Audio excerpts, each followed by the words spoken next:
When you staying at your house for? I have, my voice is soft and doesn't carry very. Yeah, because I had the same thing. I was like, I went onto the website and it's not going to saw. I heard with. That's all there's. What room she was in.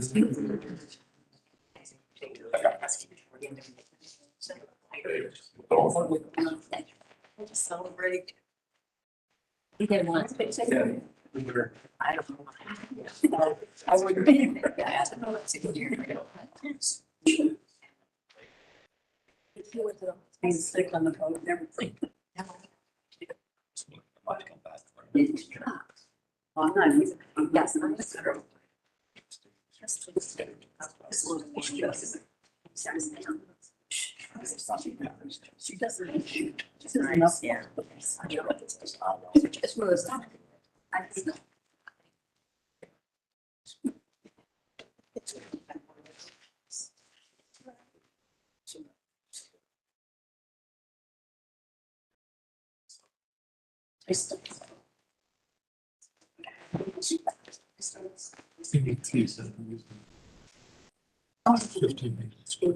Yeah, I scheduled orientation, 2 short days, just 3 hours each day. And now I started. They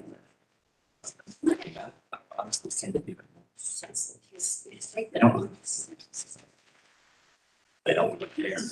They like sitting there. I mean.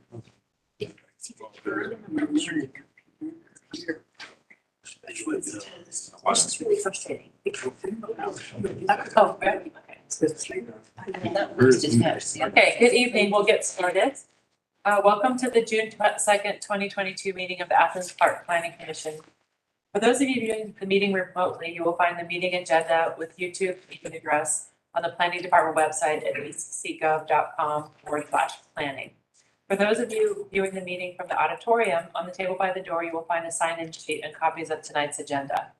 After staff presentation of each agenda item, we'll receive public comment, first from the applicant and then from those in the auditorium. 10 minutes are allowed for the applicant to address the commission. After the applicant is finished, 3 minutes are allowed for anyone else who wishes to address the commission. If a member of the public is here representing a specific interest group, such as a homeowners association, please let us know. When addressing the commission, please provide your name, address, and nature of your interest in the project. After public comment, the applicant or their representative may request a 2-minute response. For all speakers, a timer device near the projector screen will display an amber light 30 seconds before the expiration of the allotted time and a red light upon expiration of the allotted time.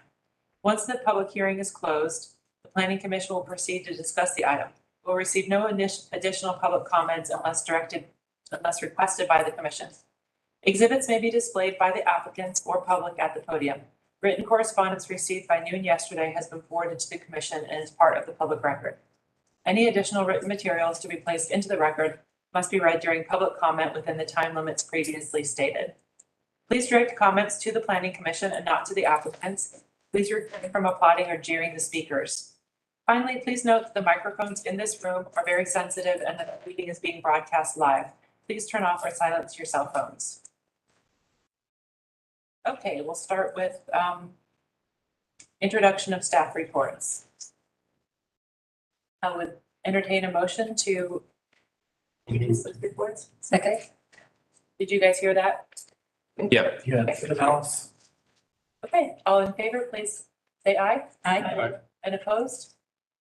Okay, and approval of the May 5th, 2022 Planning Commission meeting minutes. Okay, Second. thank you. And all in favor? Aye. And opposed? Great. Okay, any May 4th review or public comment? We have no report this evening. Great. Okay, we'll start right into our first item of old business, which is 3700, 3706, 3708, and 3710 Atlanta Highway. Let's start with this. And I'll do a real quick overview on this one. The development group for the mall has made a decision to go in a different direction with a land planning team, and so that change has been made. The group that is now in charge of doing the design work really needs some additional time. from what we traditionally will allow up to a 3-month hold period before you come back in order to do a reevaluation, redesign of the project, and to work through a lot of details that they are involved with right now. So they are here in front of us tonight to officially request that you give them additional time to work through those issues and bring back a redesigned plan for them all. I think when they address you, they will give you a time frame that they're looking for in order to resubmit. And then if you feel like that is appropriate, we would need a motion to accept the extension to whatever meeting month that is. And that's really, we have no issue with it from staff standpoint. With this being also in a TAD, there are a lot of technical issues that have to be worked through, as well as design issues, and all of that needs to really land in front of the elected body at the same time. So it's a kind of a balancing act, but staff is in full support of the extension. Okay, great. So we'll hear from the applicant next. Thank you. Good evening. My name is Scott Haynes. I work for W&A Engineering, representing KDI Athens Mall LLC. The application for you tonight. As Mr. Griffin pointed out, we are here to ask for an extension of time. Our goal is to come back with a submittal in September, which would put us back before you in October. We have made a good deal of progress already on the plan. Of course, that's considering that a great deal of work has already been done on this project by the prior consulting team, and also staff, and also comments and review by this board, which we very much appreciate. We've listened and watched all of that film, and we are happy to be able to start this with such an advantage of having all that comment and review. Really excited about this. Obviously, a very important project for our community, and so we are humbled by the opportunity to be able to be part of it. We hope that y'all will allow us to continue on, have a little more time, so we can work through the details. Mr. Griffin pointed out, there's a tad stuff involved, trying to align those timelines, trying to get a big plan in place, and all the work that goes into that is a heavy lift. But we feel confident that given the time tonight, if you see fit to give it to us, we will be ready to come back before you in October. So happy to answer any questions if you have. Thank you. So do I ask for public comment? Okay, is there anyone here to speak in favor of this project? Or is there anyone here to speak opposed to the project? Okay, so we'll have our discussion, and would anyone like to start us off? I'll just say I very much support the request. I agree that this is an extremely important project for our community, and I think we get a lot of feedback, and I'm glad that the applicant seems to be changing course a little bit with maybe a new design team. So I'll be really happy to see what they come back in October. Yeah. Is that a motion, or is that just a statement of support? I'm happy to make a motion. Okay, great. I'll second that. Okay, second from Joey. Would anyone else like to speak to it? Do we need us to state like a specific amount of time for the table? My motion was intended to accept the applicant's, so it'll come back to us in October. So to support a September submittal, October planning commission. And that gives them up to October. If for some reason things go perfectly and they're in front of you in September, the motion would not prohibit that. It gives them that much time. All right, any further discussion? Okay, all in favor of the motion to table, please say aye. Aye. And opposed? Okay, great. Okay, next item, 165 Mill Center Boulevard and 160 and 180 Melwood Drive. Here first from the staff. Got it? Yeah. Good evening. My name is Steven. I am recently come on staff here with Athens-Clarke County. I did the review on this particular round of the project. It is at 165 Mill Center Boulevard and 160 and 180 Melwood Drive. The proposal is to shift it from general business and traditional neighborhood to mixed density residential. And that would be specifically from an RS8 and a CG zoning to an RM2 PD zoning. This is the location of the property, the three sites, or the three parcels that would be involved in the site. And that's what it looks like currently. That's the current aerial. As you can see, it's mostly wooded. There are some, I believe it's what, mobile homes there? There are some mobile homes and one house. So as I said, it's the request to move from CG and RS8 to RM2 PD. There would be it's a proposal for 90 dwellings that would come to 241 bedrooms. Because it's multifamily, we count bedrooms. And there is also a proposed public street, although Public Works would insist on it being a private street. This is a map of the current and proposed zoning code. This is what it would look like. On the left is what it's currently zoned, and then on the right is the zoning, and this also includes the future land use designations.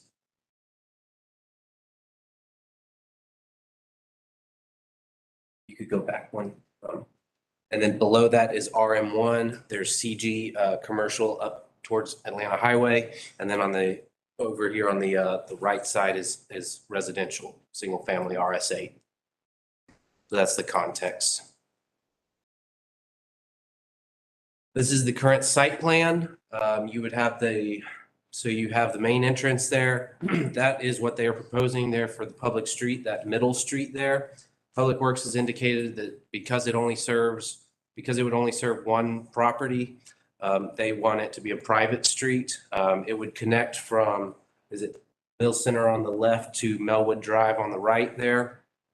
And there would be, in this proposal, a right in, right out on Melwood, just to cut down on any cut through traffic there.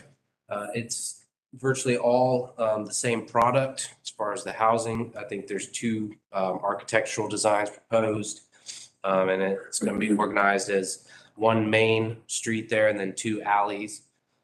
And the outer line of houses would front onto the alley there. These are the proposed architectural designs. As I said, there's two main ones, I believe.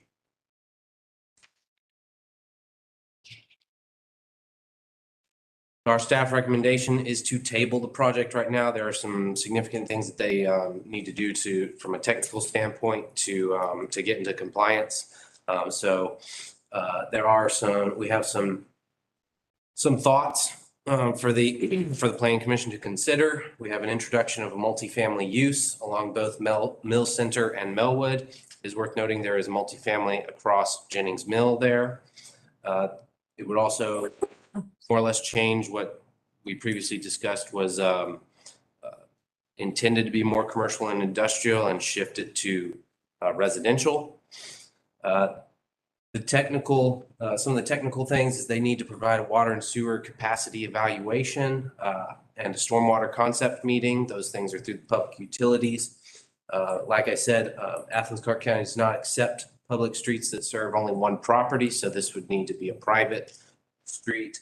And they would need to, because Melwood Drive is substandard right-of-way width, they would need to dedicate some land over there to bring it up to the proper standard. And then they need to show some architectural differences to comply, particularly with fenestration, building separation, and their porches are not sufficient at this time. So. Else?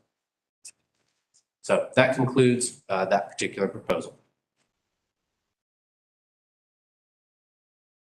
Thank you. Okay, we'll hear from the applicant next. Good evening, Jerry Wood with Due South.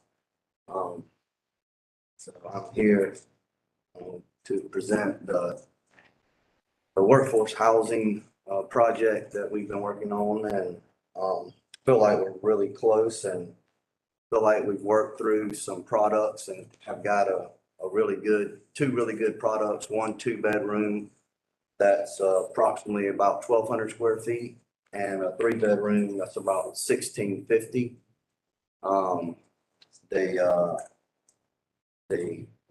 the problem with the 5-foot porches is not a problem. We're happy to extend the porches to 5 foot. We have room to do it. They do meet, building heights and, 12-foot separation per unit. Didn't make that clear on the plan, but that is the case. Some things about the project is, that we feel are really good and beneficial. Not only does it provide some good quality, affordable housing, but it retains 61.1% tree canopy when only there's 50% required, and we have a 25.6% conserved canopy with this plan. The right-of-way dedication from Melwood is not a problem at all. We're happy to do that to bring our side up to standard. And we can show that on the revised plan. We spoke with the fire marshal and he's good with all the roads and layout. So the fire access is good. We're fine with the road being private. That's not a problem at all. Can be kept up through the HOA, but be built to public road standards from the beginning regardless. Shouldn't be a problem at all. We sent sewer and water evaluation to Public Utility Department and spoke with them today. And they couldn't give a firm yes, but felt like that based on where the sewer was flowing to down below Jenny's Mill, that the capacity is there. So that shouldn't be a problem. We also spoke with stormwater in the last couple of days. So this site is only 40.4% impervious when 65% is allowed. We don't feel like runoff reduction is going to be a problem at all. There's a lot of different ways to do that. If we can't, we feel like we can get infiltration into the ponds. It's on high ground. The soils appear to be good. We could also do rainwater harvesting on each unit. We could also do some best management practices of stormwater tree boxes for street trees, pervious paving on alleys if we needed to, bioretention facilities. We still have a little room left for that. Our meeting is set up either Monday or Tuesday with stormwater. We're happy to go through the table. We're not, if y'all feel like that's what we need to do, go to next month and get these last little issues sorted out. But super excited about the project. Hope that it'll get this. Thank you. Okay, next we have public comment on this project. Is there anyone here to speak in favor of the project? And is there anyone here to speak in opposition to it? Okay, great. We'll start our discussion behind the room.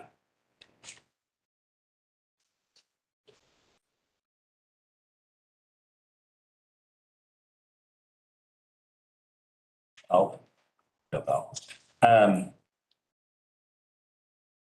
I like the project. I think it's a good fit for the area with and the housing need that we have.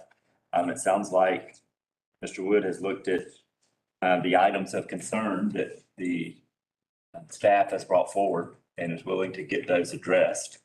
And I think you said you would be okay with a table if that's. Yeah, if you feel like a table is necessary, we're fine.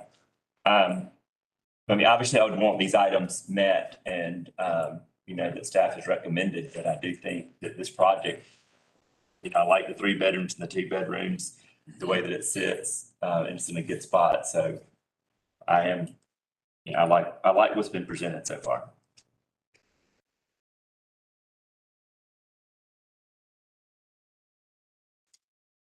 I have no major objections to the project in general, but I must say that I am dismayed that we're back to shotgun houses again.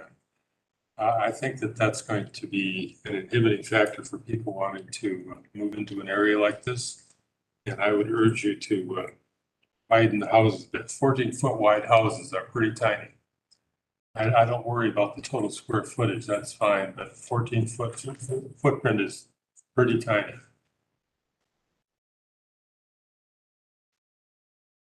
And I say that, I grew up in a house with 23 feet wide. That was narrow enough.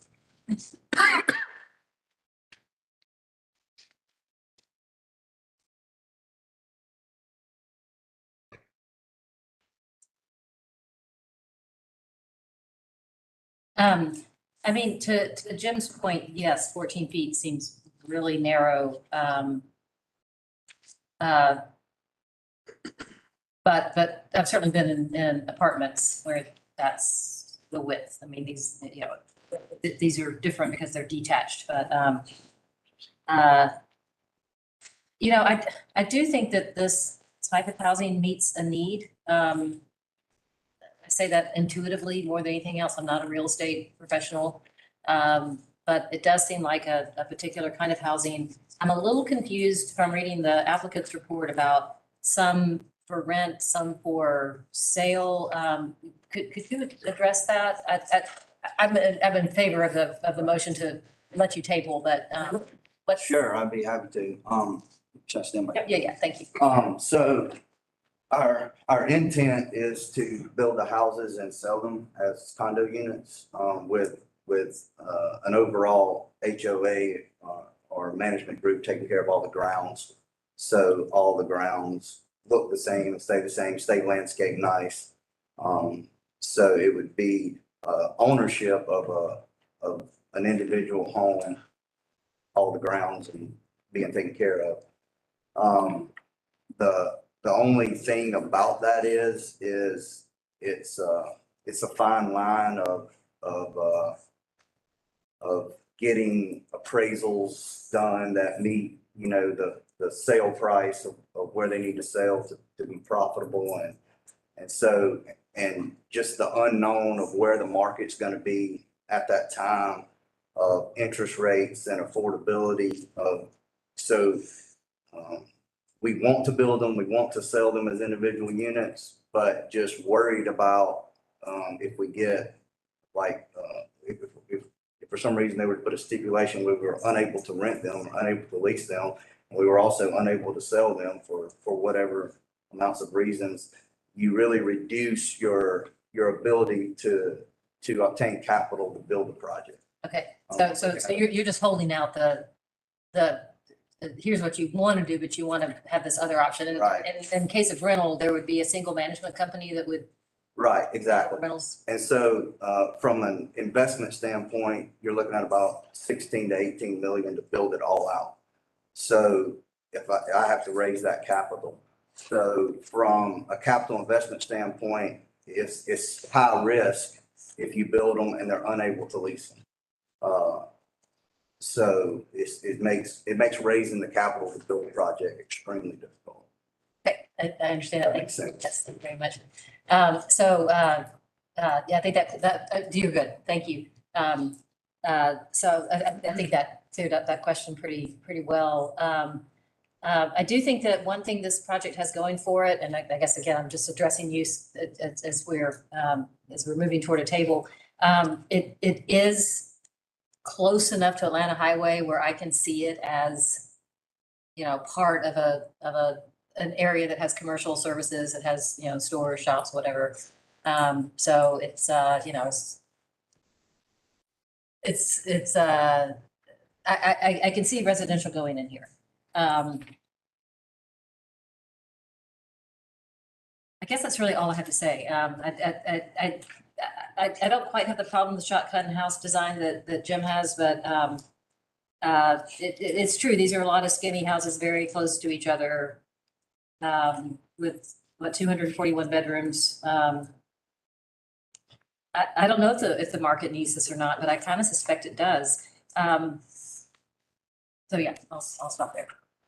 I wanted to clarify a couple of things, just based on something you just said, Alice.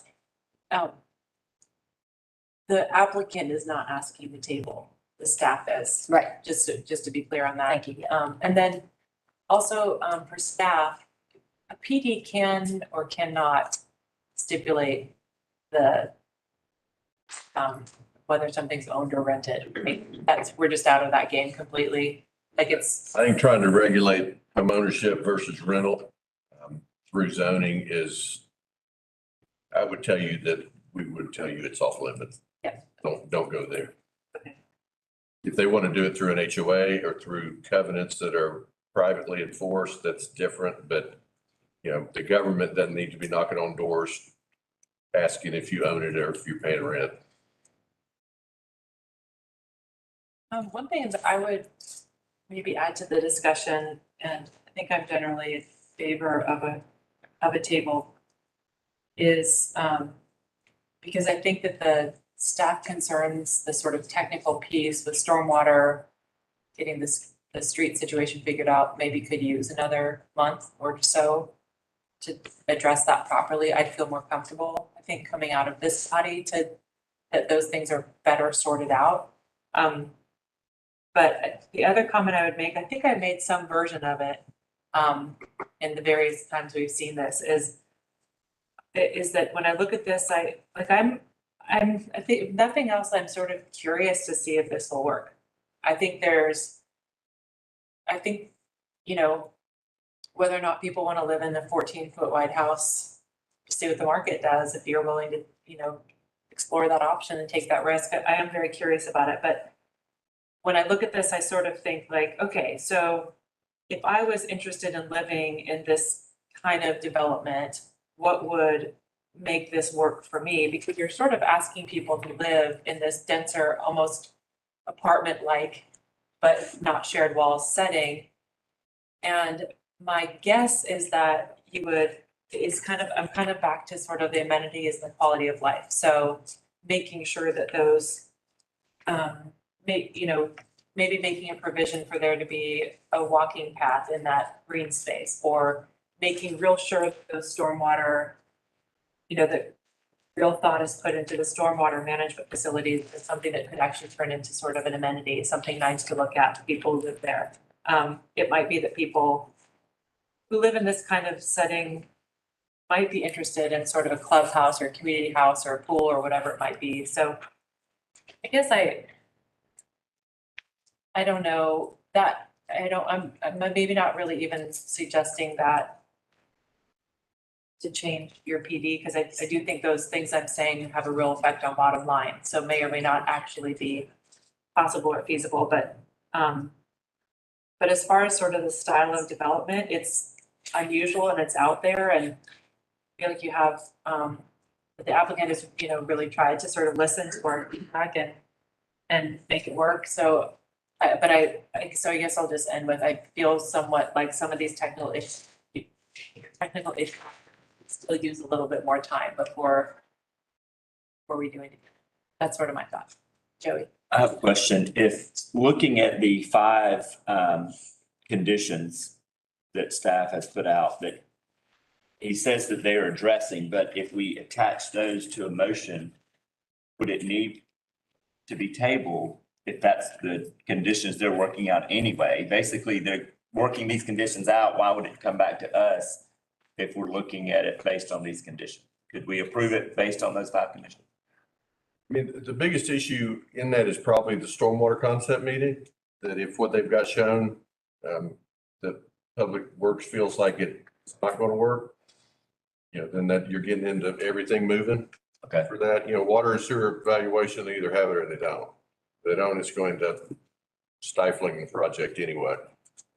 But they would basically have to stay at that point until they got it to stormwater pass. If I'm the applicant and I've got a good comfort level on all of those things and feel like I can get back in next cycle versus moving forward, because once you send it forward, if anything happens at that point, they've got to start over. Okay. And withdraw and start. I would take another 30 days before I would take the risk of moving forward without knowing if my stormwater worked and water and sewer was there.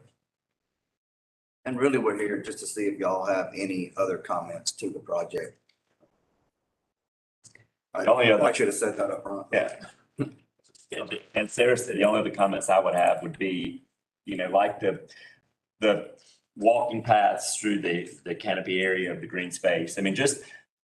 And to be honest, we plan to keep that clean and walkable, and walking path. And some of the projects I've seen, and especially looking at Atlanta and stuff, where the houses come in the green spaces in the middle of them. And Right. people feel like they can all come in the porches and they hang out and they're one giant community. Having those areas, I think, would add value to people wanting to be there. Absolutely. So, if there's no more discussion, I'll make a motion to table. I have one Oh, question. sorry. Go ahead, Kristen. I have a question, actually. Sure. What is the parking situation for the residents? So each unit, if you look at the plan, each unit has a parking pad, a 2-car parking pad, either in front or behind the unit. So, and we actually have sidewalks too. Those pads are 24. 24 from back of curve. Yeah, 24 from back of curb. So it leaves 4-foot sidewalk to pass through and then 20-foot to park a vehicle. So it would be 2 cars stacked Yeah, 2 cars side by side. side by side. They're actually 24 by 19, right? Or 18, 24 by 18. The idea is you would fit 2 cars. 2 cars side by side. Yes, ma'am. And one other question while I have you up here. So your report does talk about how this is workforce housing, affordability. Right. But there's no numbers involved. And I can understand that those are probably adjustable depending on what's going on with whatever's going on. Right. I guess my only advice though is if you're going to be writing that kind of stuff in a report, unless I can see I'm just speaking for myself, but like, unless I can see what those numbers are attaching to, how you're defining affordability, it's kind of meaningless. Right. So either like have it with some teeth to it or just don't even bother and we'll just go by the design. Well, I'm happy to use round numbers. So on the 2 bedrooms, we're very hopeful to have them under 250. And on the 3 bedrooms, we're very hopeful to have them under 300. And with the volatile market, it's hard to say exactly, but that's attainable. Thank you.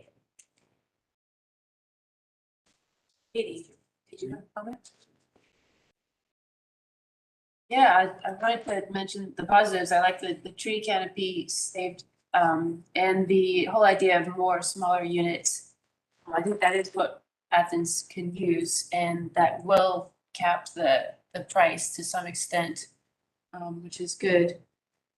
I think I said this last time, but the whole idea of fronts and backs of units is still a little unclear. I think the central road could be a very nice urban space because it's got the front porch looking out onto it. But to have the houses for your front porch, you have your front porch and then your 2 cars and then an alley and then your neighbor's cars. It just is not good urbanism. I think there could be potential to make like walking access on the other sides. So that the houses front on a walkway. Like both on the Jennings Mill side and on the playground side. And let's see. Do you expect anyone to park in the street? No, we do not expect anyone to park on the street. Okay. With 3 and 2 bedrooms, we wouldn't expect more than 2 cars, really. Okay, I'm just thinking like, since there's not a lot of, as Joey said, it's really nice to have a central gathering space, and that's a function that the road could somewhat function as long as traffic isn't going down it too fast. I know it's not the biggest development, but if you want the kind of place where kids can play in the street, that also can be good public space. But 20 feet is a little on the wide side for that without the street parking. But yeah, I agree. If you're willing to take the risk on the unit sizes, I think I'm fine with that too. So I support the table motion. Is there anyone else who'd like to? Actually, we do have a motion on the table. Is that right? Need a second. We have a motion and a second. Okay. No, I don't think we got a second. I'll second. Okay. Can you remind me who made the initial motion? Was that you? Joey? Okay. Okay, is there any other discussion? Okay, then we'll take a vote. So all in favor of a motion, we need to be time specific, or can you restate your motion actually The motion to table for 1 month. for 1 month? I mean, if you just say table, he can come back next month, but if he doesn't, I Okay, mean, we normally will give them administratively up to 3 months. okay. I didn't- Okay. Thank you. Okay, so all in favor of table, please say aye. I, And opposed? Okay, great.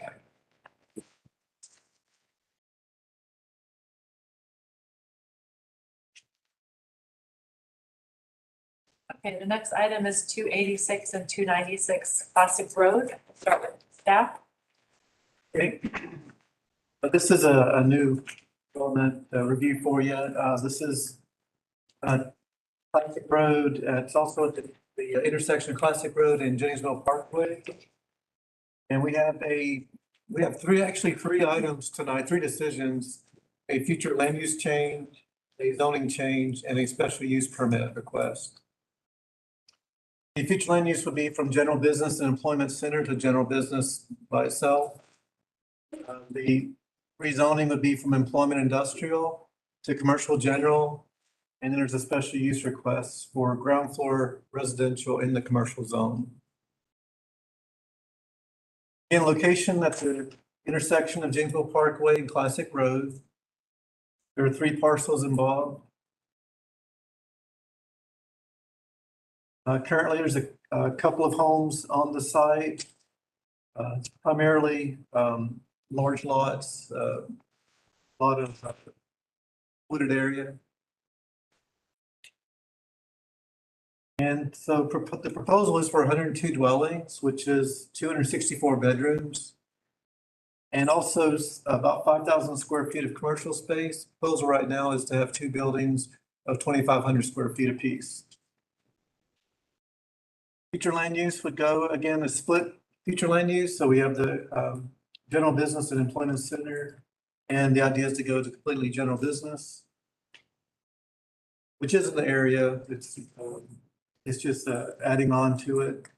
And then the rezoning would be from EI to commercial general with the asterisk for the special, well, it should actually be a triangle.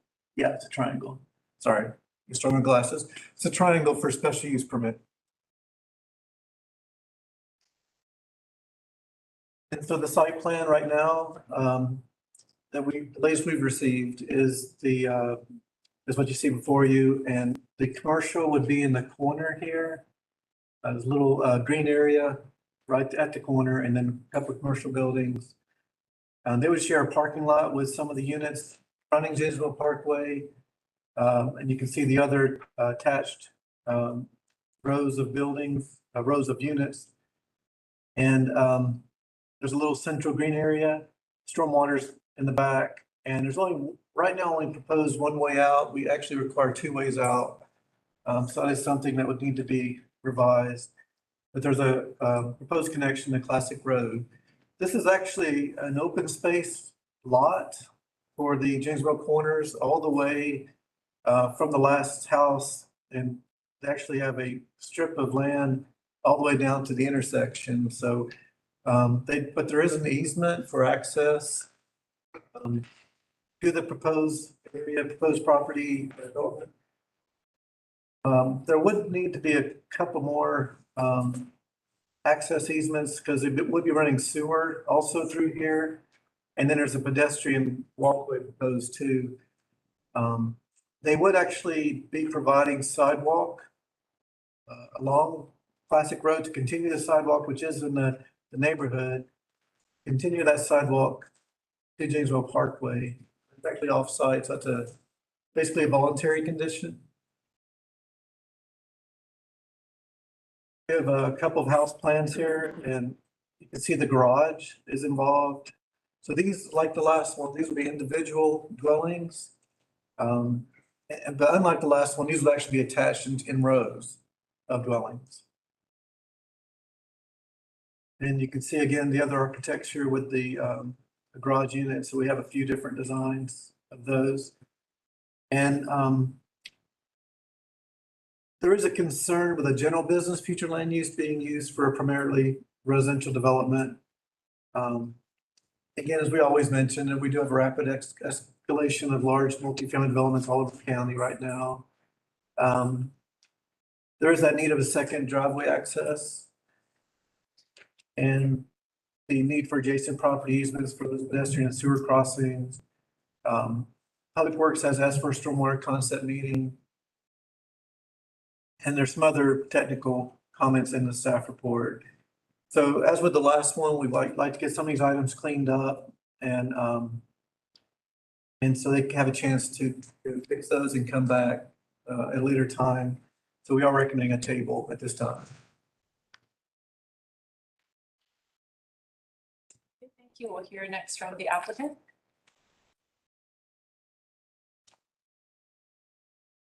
Good evening. Thank you. My name is Cameron Grogan with Williams Brothers Development. My partner Clark Cool with Charter Mellon and I are both the applicants tonight.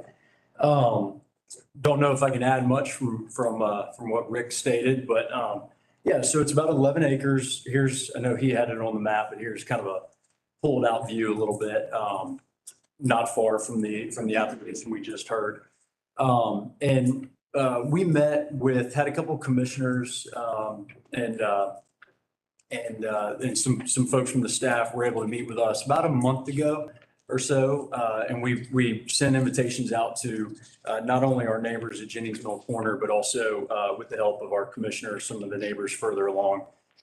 We had a great attendance. Everybody that was there that wasn't on staff was from Jennings Mill Corner, who I think we have some tonight. I appreciate everybody attending that meeting and coming tonight. We had a great meeting, and I think they'll share some of their thoughts. But so we are continuing to work with staff, and some of those comments from that meeting weren't able to get put in this in time to get in for this application, but wanted to come before you guys and present and hear your thoughts. One item I would say, Rick, can you go to the next slide? So one item I would wanted to bring up is that it is our desire for this to be predominantly, well, all residential. Knowing commercial general, and I know the code is, for first floor ground retail. Seeing as though these are townhomes, that's more of for a multifamily apartment complex.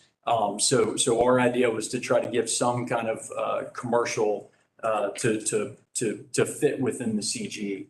But our business model is residential. We feel residential fits better here. Like Rick said, there already is an existing access easement in the location where it's shown. There's also one a little further south. So I believe the idea what was for these communities to be connected. There's about 17 plus acres for sale that's already zoned CG. Within one that's across the street from us, that's just to the east and across the street, and then about a stone's throw down the road at the next intersection. So there is land for commercial, and maybe on the north side, maybe on Atlanta Highway, as I think was discussed. But that's one thing I'd love to talk through about this plan. We're providing a lot of green space. We have about 30% pervious on this current plan. So only 62% is made up of buildings and hardscape. We have a 20-foot buffer along our current neighbors, but then also along the raw land to the west and south of us. Our buildings actually, especially as they back up to our neighbors at Jennings Mill, those buildings are held off more than 50 feet from that property line. So we're giving it even a little additional there. A lot of park area, that big plaza in the middle, I believe. I wish I'd written it down. I'm not even gonna say how big it is because I don't want to speak out of turn, but it meets the standards of the public plaza. Most of these on this plan are front entry.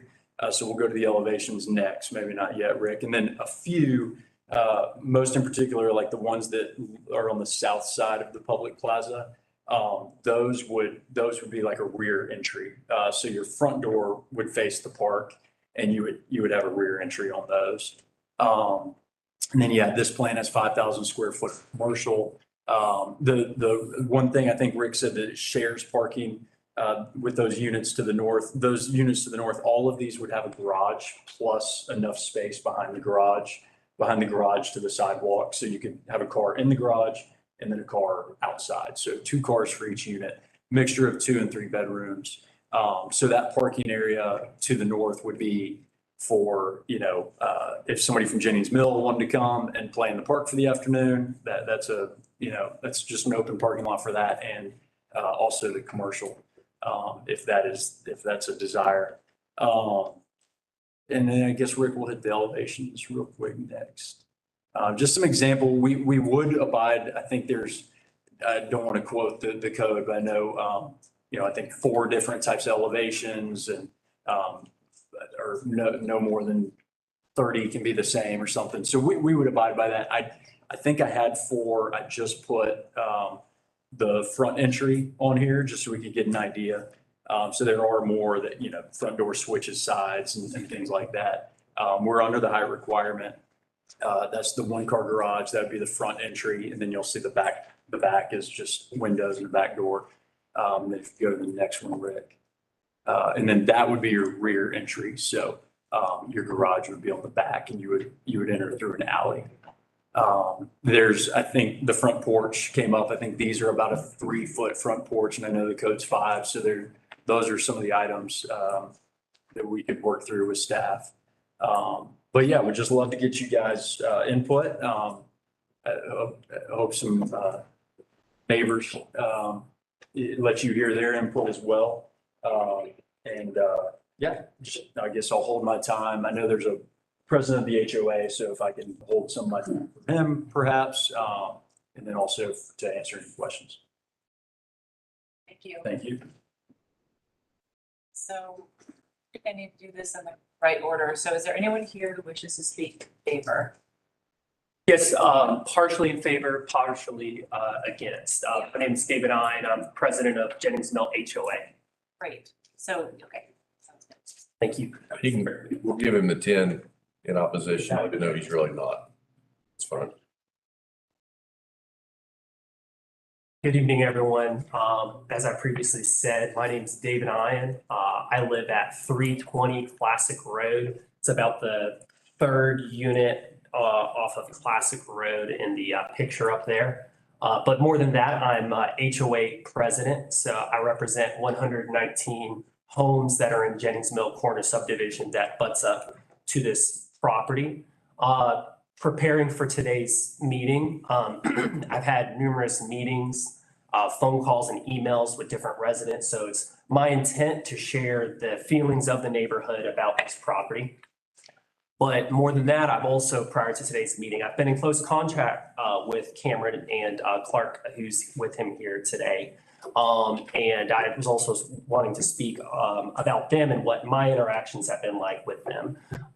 They have been very courteous to reach out to us as the neighborhood prior to today's meeting. There's a lot of developers who would come into our county and would just want to put something in without consulting any of the neighbors that might be impacted by a property like this. They have reached out and essentially wanted to have a property that not only is going to work for their client, but also something that's going to want to work for us neighbors.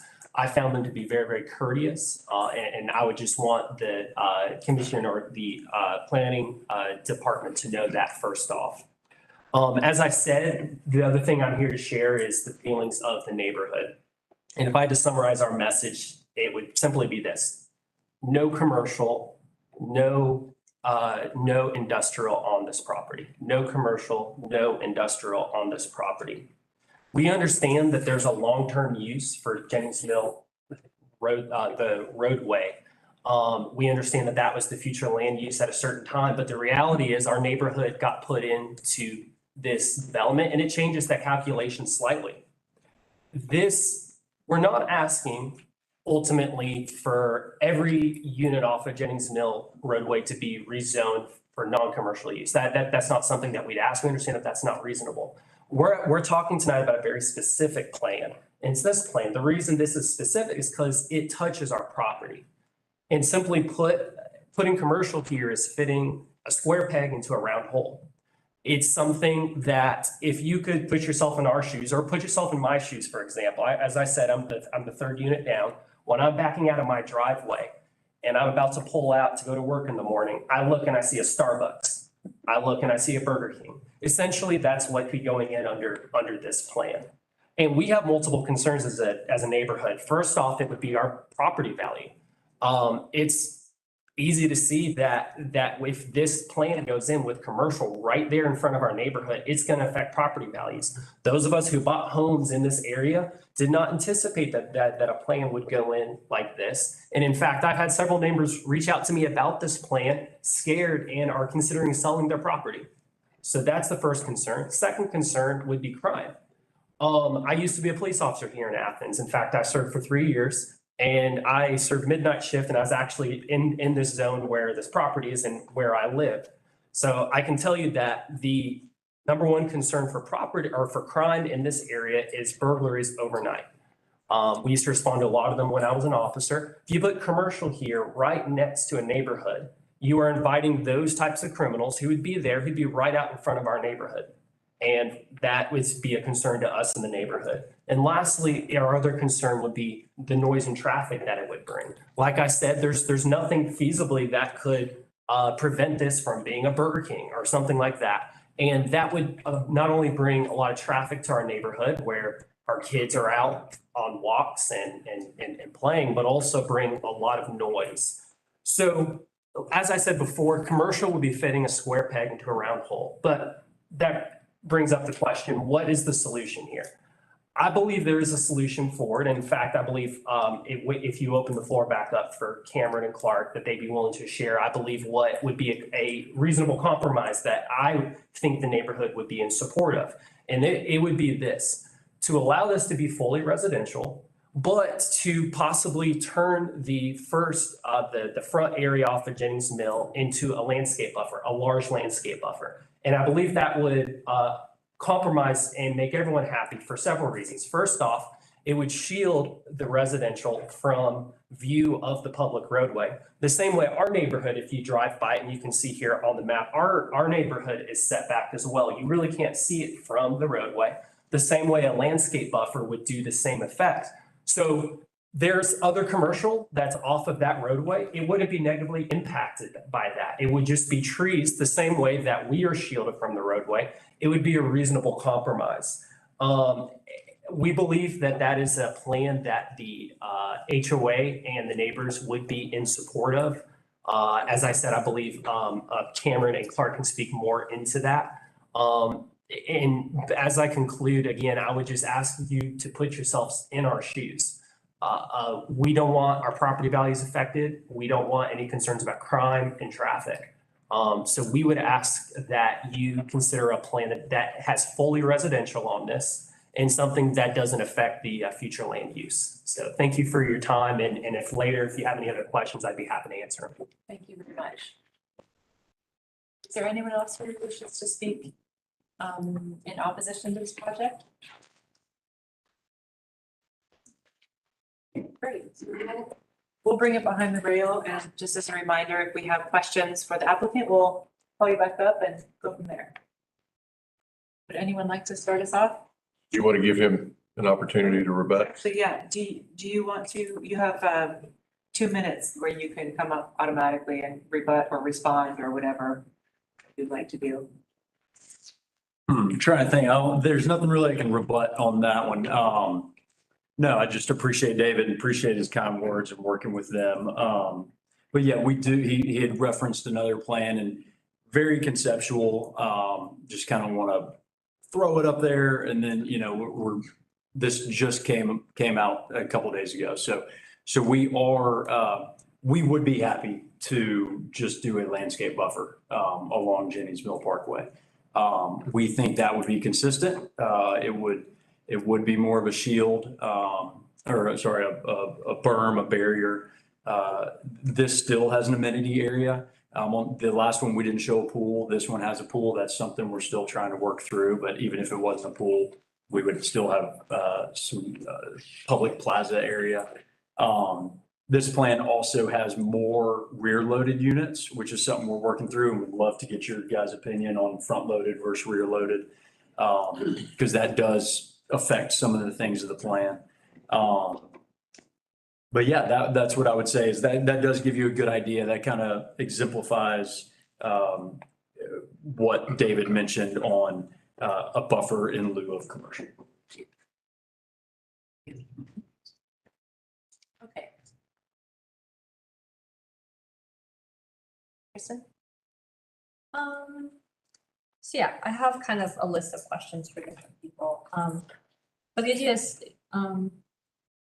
ultimately staff's recommending tabling though, so that's okay. But this is the first time we've seen this, so, I guess first off, Brad, maybe, or Rick, what, as far as the zoning change goes, is it a matter of bedrooms where if it was the split zoning, versus the commercial general, like what is the benefit of changing the zoning on this? The EI portion of it does not allow any residential. Okay, gotcha. I was thinking something like that. Okay, great. And would this plan be binding as it is? Yes. Special use. The special use would make it binding for the residential development. Okay. I was curious as far as the neighbors go. Would, and I think it's interesting that the developer's working with neighborhood for like the second option, but I was also curious as far as neighbors go, if there were limits set on what type of commercial could be there. For example, like a Starbucks was mentioned, but if say there were no drive-throughs allowed, or if there were no convenience stores allowed, I mean, things like that, if that's something that the neighborhood would be amenable to, or the developer would be amenable to. But if that, yeah, I don't know if that's something y'all want to address or. May I speak on briefly? Yeah, yeah, absolutely. Thank you. We've had several meetings, as I've said, and we have just concerns with commercial in general, just because of the things that I mentioned. There's concerns about crime. Frankly, there's concerns about property value. If you actually go out and visit the site, it's a very awkward place to have commercial. And again, we understand what the future land use was at the time. And that's why I said when our neighborhood was put in, simply it changed the calculation. We just say slightly, because again, there's property across the street that if commercial was put in there, it's reasonable. It doesn't necessarily not blend in. But putting that commercial space, whatever it may be, right at the front of our neighborhood, we're not in support of. And I don't think there would be much support from the neighborhood because of the reasons that I mentioned earlier. Okay, thank you.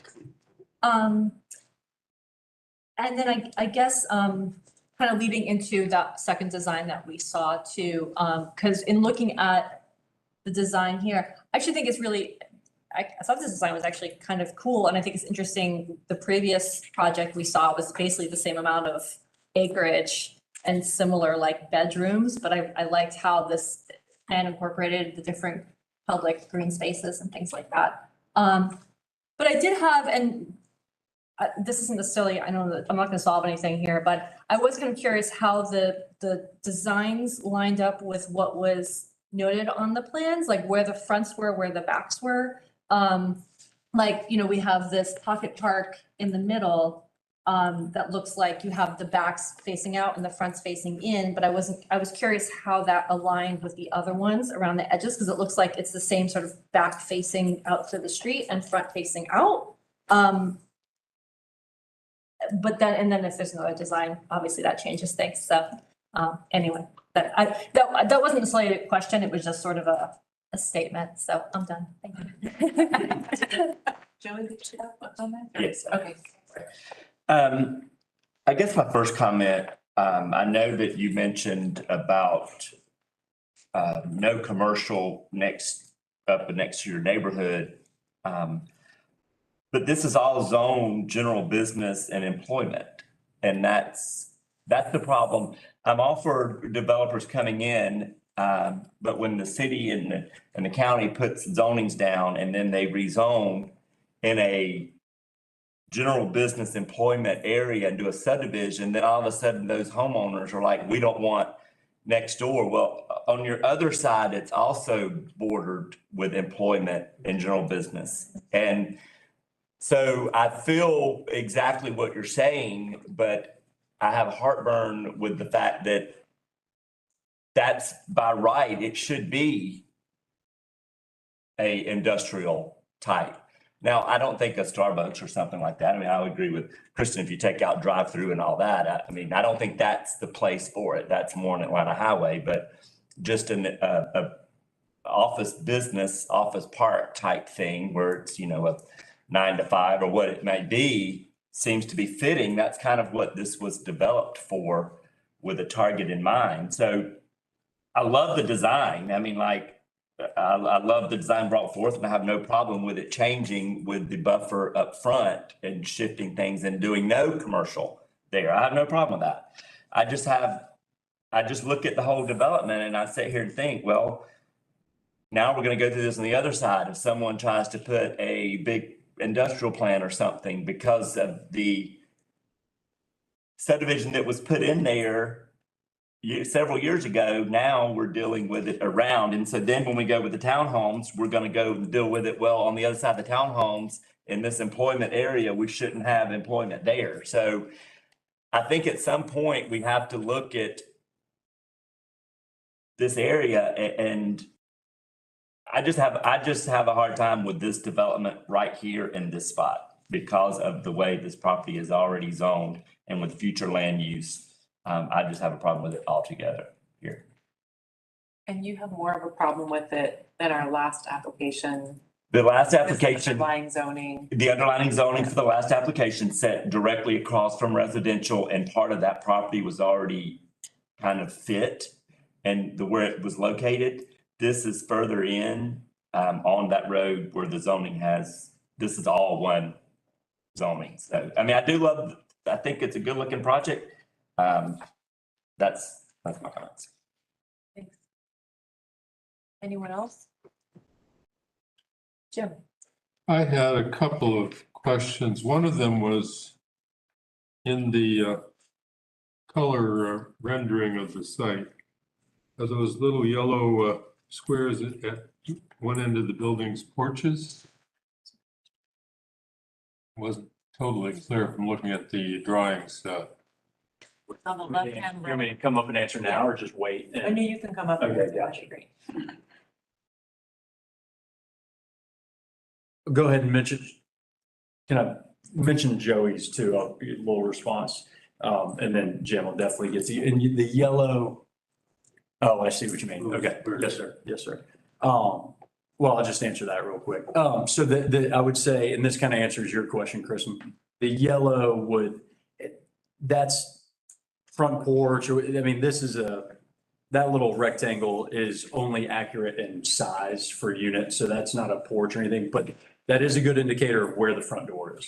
So if you see that little yellow, that would be the front door. Well, then that raises the second question, because the units on the left side of the drawing don't seem to have a street to come to a front door from. On the left side? On the left side. Yeah, so you would park, if you were coming along that street, you would. I don't see a street indicated here. I think, Jim, there were two unit types. One that was a rear load front door out front. So the grouping of 7 or 8 units is directly across from the public green space. The rear load design with the front door would face opposite side of the garage. The ones So then the little squares on the other end of the building, what is back their patios on the buildings, like for instance, that come down the left-hand side, the squares on the left side of those would be back porches. The front elevations of those would be a single car garage and a front door. And a corollary question is, what is the footprint dimension of the units? And what's the total square footage typically? Yes, sir. So these are about 20 by 50. Or they are 20 by 50, not about. And then with the garage, taking it, they're 2-story. And then with the garage, they're roughly 1,600 square feet. A little smaller on the 2-bedroom size, a little larger. 1,600 square feet, including the garage. So that's another. No, 1,600 square feet of livable space. Pardon me? Of livable space, 1,600, give or take.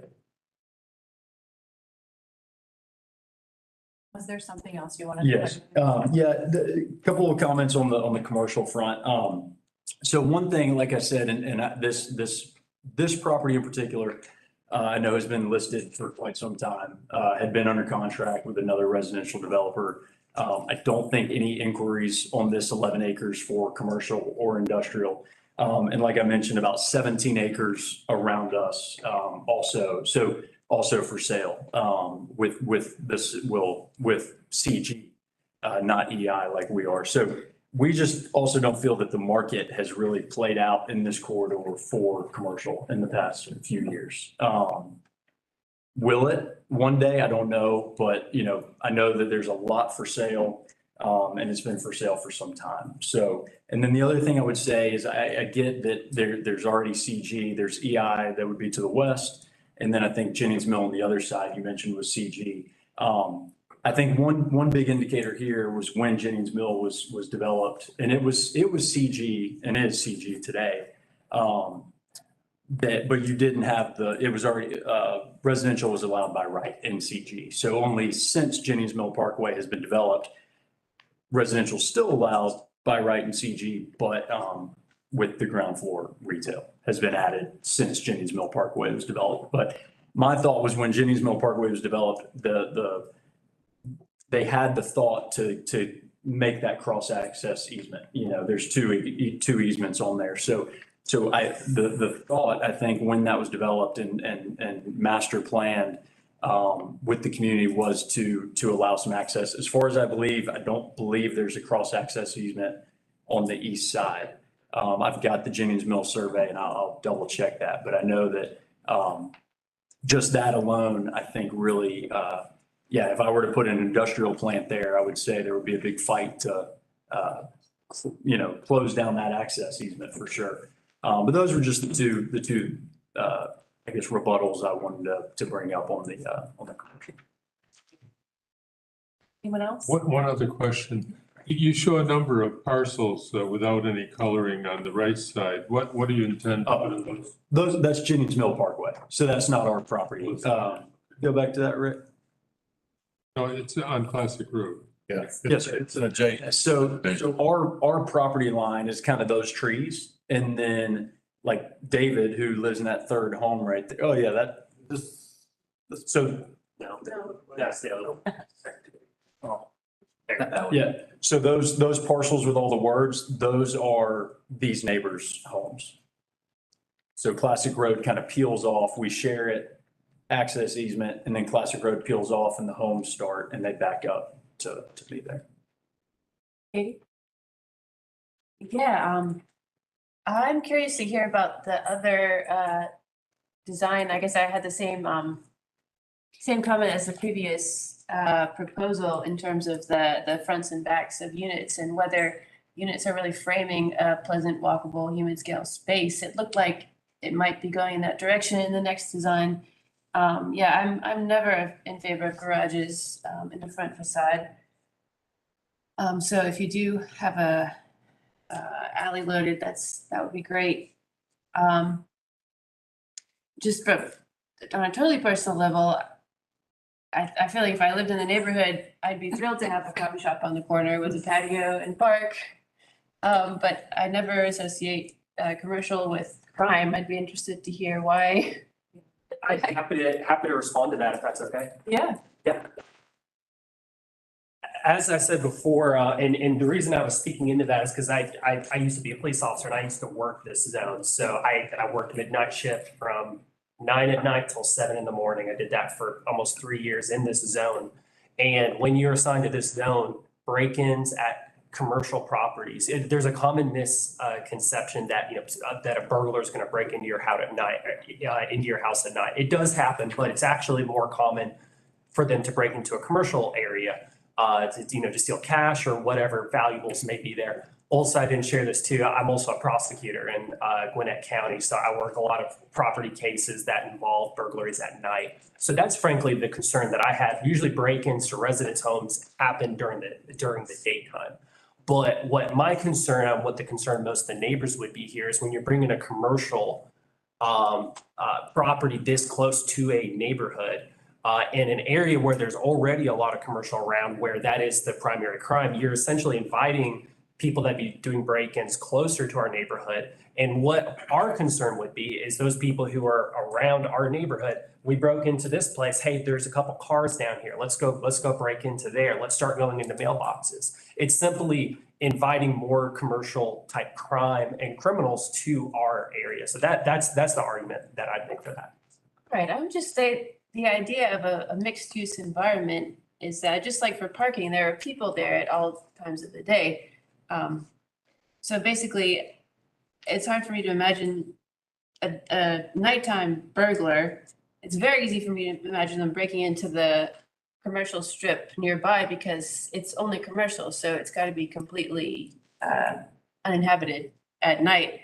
Versus coming to this corner where there are people's backyards across the street. I would say it's the very opposite. They'd avoid it because there are people around at all hours. But again, if that, I know that the driving force for this is residential, so I certainly wouldn't want to trying to force commercial use. I'd be interested to hear about to go ahead and give some comments on the other design, if anyone else is. Yeah, that would be fine. I would maybe add to that, a couple of my own comments is that I think, this is about a sort of a larger question that Joey's raising and others are raising about when you have sort of an underlying future land use that is turning out to not really do what it was intended to do. And so I'm interested in talking about this compromise, but I don't care.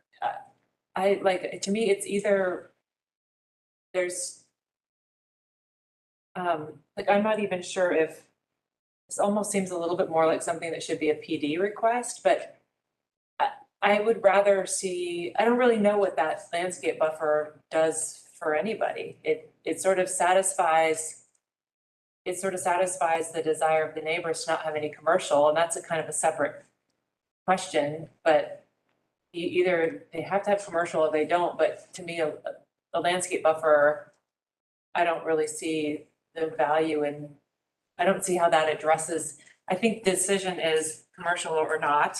Do we allow there to be a housing development with no commercial? But I don't really see I don't get the, I like when he first brought it up, I thought, what's the compromise? What problem are we solving with that? So that's a good question. Yeah. Is that something I'd be allowed to respond as well? Well, sure. Okay, thank you. I think, and again, I'm sorry I'm jumping up and down so much. I think what my understanding about how this would be a compromise, because the other option in theory would be make it fully residential, visible from the roadway. In effect, I guess what the concern would be for the future land use is there is other commercial properties on that. Essentially, who would want to invest in a commercial area where there's residents and there's homes that are right there, and it would be something that would be awkward looking that could potentially impact other people buying or trying to develop on those different properties. So I guess what my understanding is kind of what our subdivision, and I'm curious if that's why they developed it the way they did, is ours is so far set back that you can't see the homes from the roadway. So there is, in a certain way, our neighborhood is tucked back and it's not visible. So if other properties across the street were to develop in the future, it wouldn't negatively impact it because you can't see it from the roadway. That's my argument. Yeah, I see that. I guess it doesn't really do anything about the other two big property lines that can still just become employment industrial development. But I see the point there, and it probably is why the adjacent subdivision happens in that way, but it sort of protects, yeah, I don't know. Do we know, I mean, does staff know? Because it follows the zoning line. Couple things with that. We don't know anything about this one yet. So I think if you're going to get into specifics in terms of giving them direction moving forward, this has not been looked at by staff, and I would hesitate to have you send them down the road in specifics when we haven't even seen it. I think that the biggest reason they wanted to put this up here was to show the concept of the buffer versus the commercial. The rest of the components, we don't even know if it works or not yet.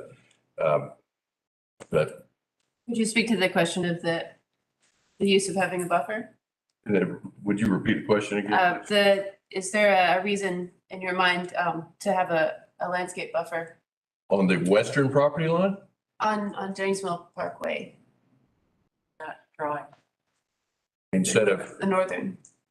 So I think this, if my understanding correctly, this is sort of being put out as a compromise where that top area in that drawing is landscape buffer. versus just putting houses along the road? Yeah, I mean, I think the staff response you would get from that is if we're going to put houses all the way up on the road on this property, about the first 200 feet in front of Jennings Mill Corners, Rick, you got a map?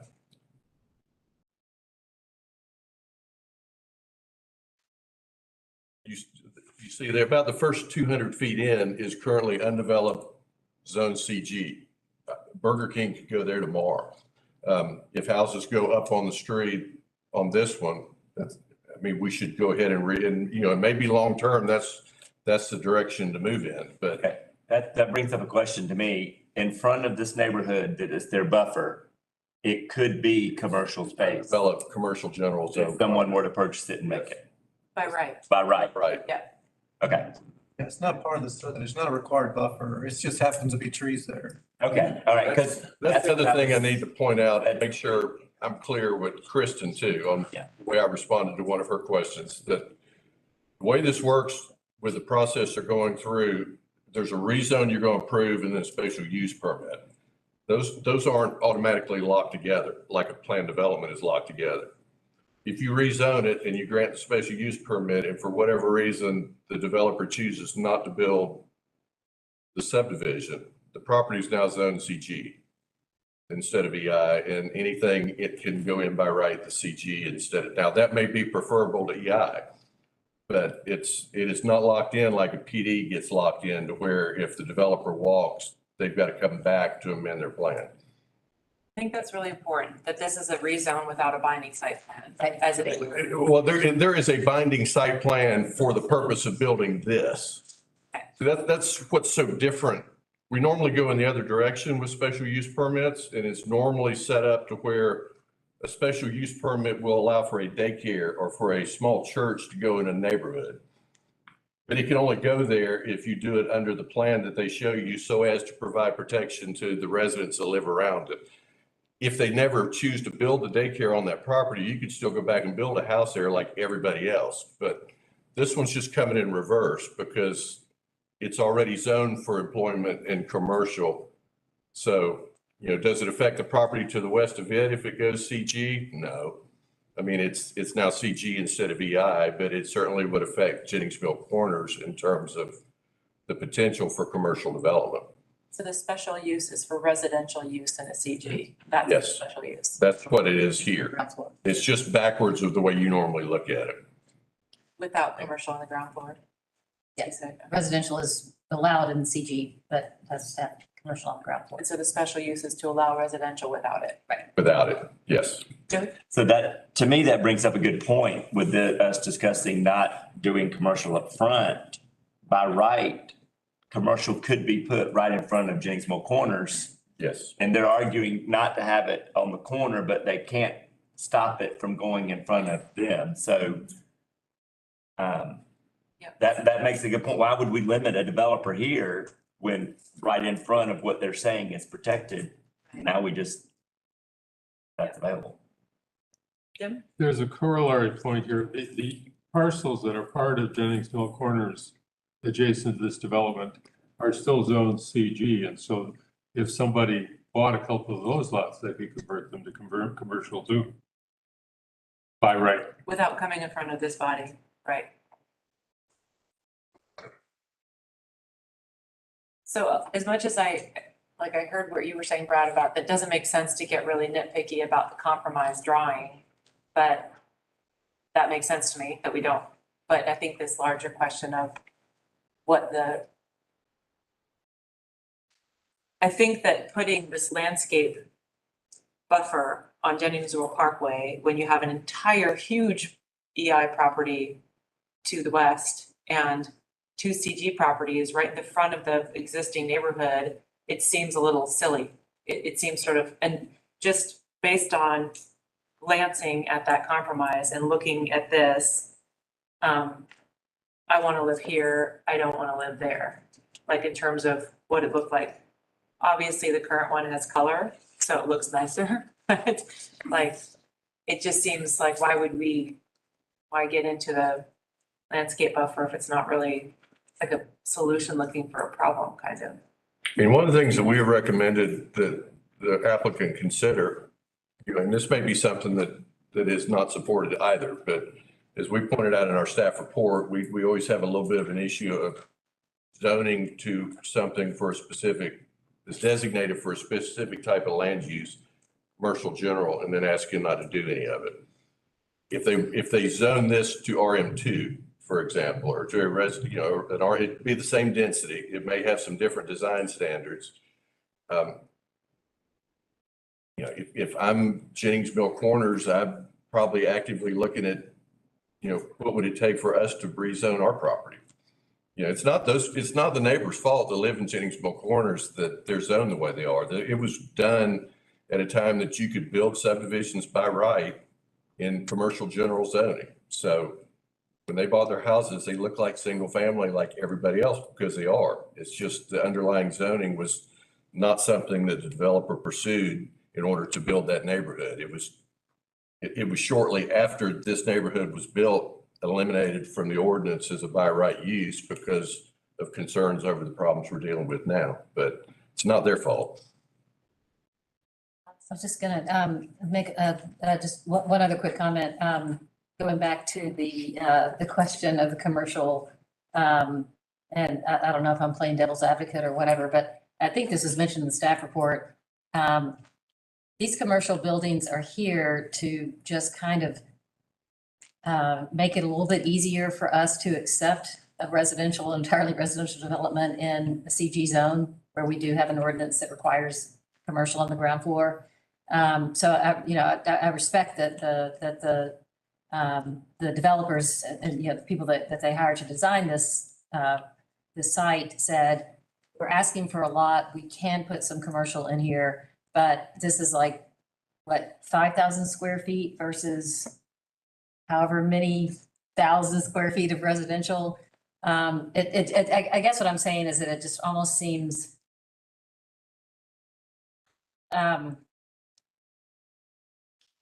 it just almost seems like why bother? I mean, I agree with what other people say. This is a personal opinion. I would, if I lived in this development and these were no drive-through places, I would expect, some commercial retailer to come in that would actually serve these lots of rooftops. So it probably would end up being an amenity to the site here, but it really is, it's a tiny bit of commercial.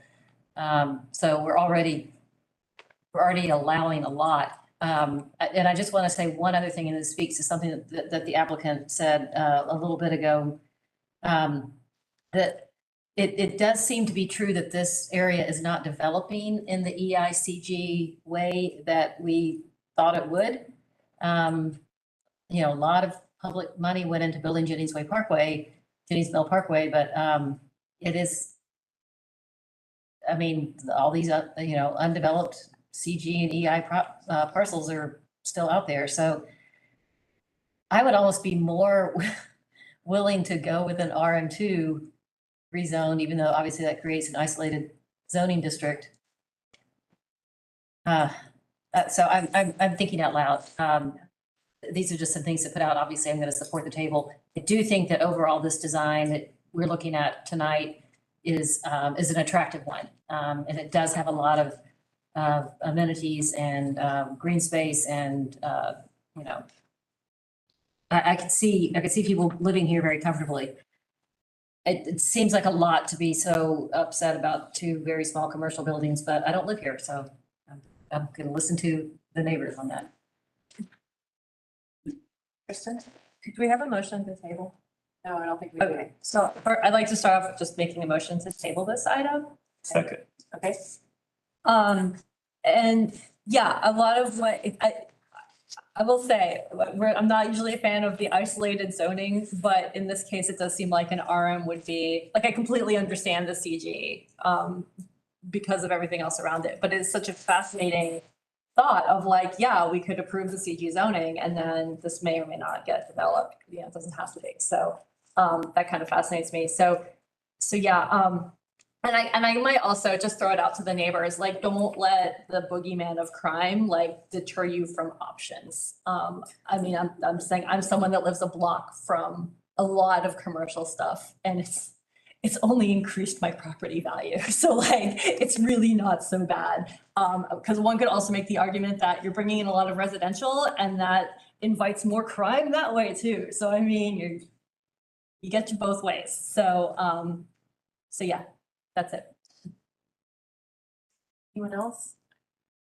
It seems to me like I'm generally, I think tabling is a good idea, but I just feel like we need to give some more concrete, or maybe that just gives staff time to just discuss the options. I know for me personally, I think that I would be the most comfortable with a pretty binding site plan or PD or something that gets pretty specific. But I think you provided a lot of comments. okay. Yeah, and it may even be, if they go back and look at the RM2, you know, the vacant property in front of Jennings Mill Corners has been available for a long time too, and it's not been developed. And maybe that landowner would have similar interest to this property to look at something else that would provide a little more protection to the neighborhood too, instead of it staying CG. That would, you know, that's something that they could pursue, but Is it correct that, I mean, we keep talking about commercial like it's Starbucks and Burger King, but commercial is also office, right? commercial can be office, yes. Yeah, it doesn't, I mean, if I were a developer, I wouldn't want to put a Starbucks and a Burger King right there. There's not enough traffic to support that. And it seems like, to me, that's going to be a little bit more going in the direction of something office or property management or whatever. So anyway, Got a motion and a second on the floor. yeah, does anyone else want to say anything or? Okay, all in favor of the motion to table, please say aye. Aye. And opposed? Okay, great. Thank you very much.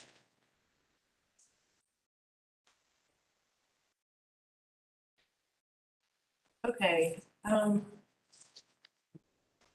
it's the next item on the agenda is officer elections. I don't know who Yes. speaks to that. Can you do that? I'm not sure how the administratively. It would just, there will be a report from the nominating committee, and then there would be a motion to confirm and vote to elect. Is that gonna be our report then? Sure, go ahead. Our well thought out and crafted report. After consulting with our current officers, we are proposing to continue with our current slate of chair and vice chair for the coming. Sarah and Matt, correct? Yes. Yes. Okay. Is that a motion? Yes. Then I'll second it. Make a motion to, nominate our current chair and vice chair to continue for the coming year? Yes. All in- Second? Any further, and then Alex seconded. Any further discussion? Then all in favor, please say aye. Aye. Thank you. Okay, and then I do not have a chair's report, other than just to remind those who are here on the comp plan steering committee that we're gonna stay after and continue our work today. And then Brad, do you have a report? Got a couple things. I don't have a report on mayor and commission action, but I did want to remind everyone, as well as those that may still be watching remotely, that Monday afternoon at 5:30, there will be a presentation by the Opticos Group on our missing middle housing scan that was done for Athens. It will be a WebEx meeting. Members of the Planning Commission, the Mayor and Commission, and the Housing Authority Board will be in active participation on that meeting, but it will also be live streamed through YouTube and on ACTV for members of the community to watch. we've tried to get the word out through our NNI program and through links to allow for the community to see it in advance of the presentation, but did want to remind you all of that. You all should receive, you will receive WebEx invitations from me tomorrow, probably late morning, for that meeting on Monday afternoon. And is WebEx the default way to attend, or is it also happening here in person? It is the way to attend. We opted not to have it here in the room. And then last, but certainly not least, I would be remiss not to thank Jim for, what, 15 years? Yeah. 10 years on the planning commission and then 5 with the hearings board? It was, I think, less than 5, but I mean, it's. We sucked them back to the planning commission as soon as we could. We've been together for a long, long time, and I appreciate all the work you've done. You will be missed. Well, thank you. I would just like to tell everybody it's been a real pleasure and a privilege to work with you all. This is one of the best boards I've ever been on. Everybody has something to contribute, and we all have enough differences and skills that we really complement each other very well. So it's been a blessing to be with you all. Likewise. Yeah, same again. Thank you, Jim. I hate to admit, I'm going to miss all those years of sometimes trying to figure out where you were coming from on your questions. There was always an angle. It was always there, but it always took me a while to figure it out because it always had to do with numbers so yeah, but we appreciate all your service. It's been a long time. Make us all just a little bit smarter. That's right. Sure. That's all I have. Great. I think that's it, right? Anyone like to move to adjourn? So moved. Great. Joey, I feel like that nod was a second. Second. And All in- nod. Yeah, all in favor? Aye. Aye. Opposed? Great. Thank you, everybody. I have a feeling we're gonna have a big agenda in July. More. I feel like we have like. How close is it to the 4th of July? That's the last. Oh, yeah,